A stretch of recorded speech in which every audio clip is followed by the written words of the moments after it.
about their history. Our story here goes way back to the year 1066 when William, the Duke of Normandy, William the Conqueror, defeats the Anglo-Saxon King Harold at the Battle of Hastings. Now, he's got the cheek and temerity to declare himself King William I of England on Christmas Day of that year. He's got a problem on his hands, it's massive. The people of England, Anglo-Saxons, hate him, they keep rebelling against him. He's up and down the country, putting down rebellions. He does a terrible thing. He goes to the north of England where he carries out what is known as the harrying of the north. He kills thousands and thousands of Englishmen and he wipes hundreds of villages off the map. Comes back down here to the south of England. He doesn't want to harry the south of England for two reasons. One, all the money and commerce is based here in the south. Second, more obvious reason, is the people in the south of England are a lot nicer, aren't they, than the people in the north. That's controversial, by the way.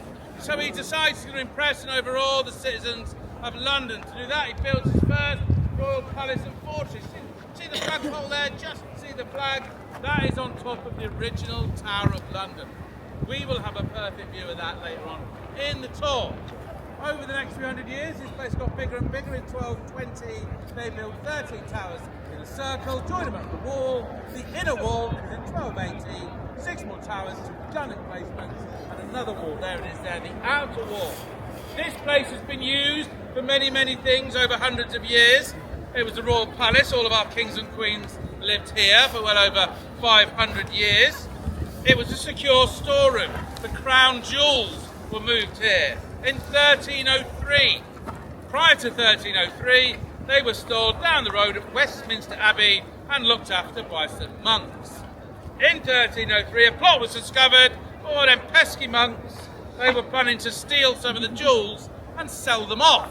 So the jewels are moved here for safekeeping, and the abbot in charge of the monks, well, he's skinned alive, and they nail his skin to the door of Westminster Abbey as a warning to others. This was the Royal Menagerie and Zoo. That's the King and Queen's personal collection of exotic animals and beasts. Here at the tower there was lions, tigers, elephants, polar bears, brown bears, ostriches, wolves, monkeys, snakes, you name it, all kept here. The monarch's personal pleasure. Some monarchs liked them more than others. Let's take James I, particularly odious little man. He had a wooden platform built over there. It was above the lion and tiger's cages. He'd entertain his friends to dinner while his servants would throw live cats and dogs over the walls into the lions and tigers. Terrible. By the 1800s, they'd started to monetize the animals. You could pay to come and see them. They had a fantastic idea. They dressed all the monkeys in human clothing, put them in the top of the Bowyer Tower, and for half a pence, you could go into the tower and physically interact with the monkeys. It was hugely popular. Who doesn't like interacting with a monkey dressed as a human? And it was brilliant, right up until the moment when a teenage chimpanzee bit the face off a young schoolboy. It then became obvious to everyone who was not an idiot that this is a ridiculous place to keep animals. 1836, they're all removed. They go up to Regent's Park to form a brand new zoo, London Zoo, there, of course, this very day. This place, though, starts to become famous for something never been designed for. It's a fortress. A fortress, very simply, is a large building designed to stop all the horrible, common poor people who live outside. They're up there, if you want to look at them over there, to stop them getting into here. This place was never designed as a prison. It becomes a prison. It becomes the most famous prison in the world. And it was handy for prisoners. Look behind you, on the other side of those trees at the top of the hill, Trinity Gardens and Tower Hill. That was the site of the very first official public execution site. So between 1381 and 1747, 75 men of noble birth were to lose their heads up there by means of the block and axe. Now let's imagine the scene on a day of execution. Thousands gather around a raised wooden platform known as the scaffold. They spend the morning drinking beer, watching the jugglers, waiting for the main event. The main event is a lord with his hands bound in front of him, led by his yeoman quarters along the drawbridge, through the gates to the top of the hill, where we hand him over to the Sheriff of London. He mounts the scaffold steps, pays the executioner, says something witty to the crowd, and then lies down with his neck on a block of oak. The signal's given, down comes the axe, hopefully, not always, but hopefully, beheading the fellow with one stroke. By law, the severed head is picked up and shown to the crowd. There's a legal proclamation, behold the head of a traitor, so die all traitors. Everyone starts cheering and chucking their hats up in the air, because they know there's quite a fun interactive bit coming right up.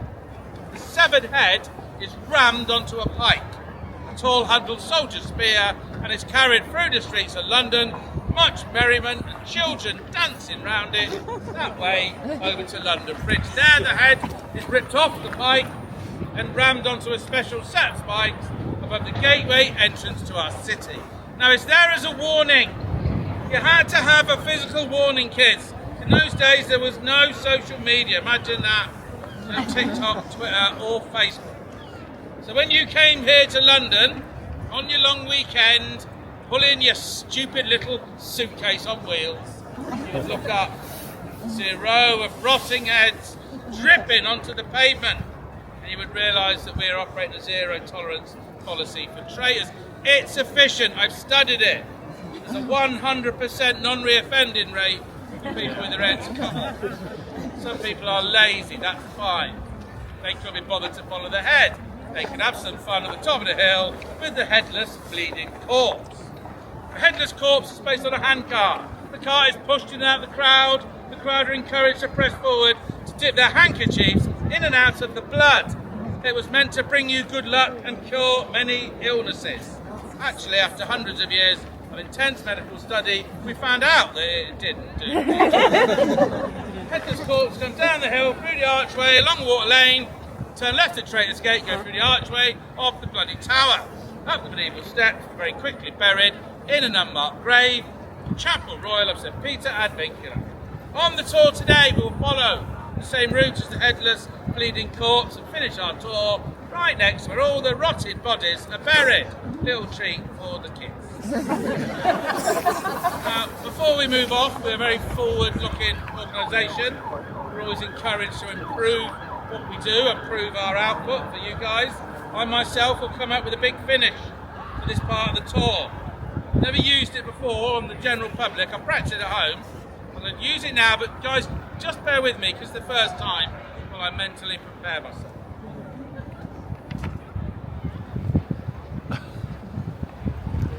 Right, let's be heading off.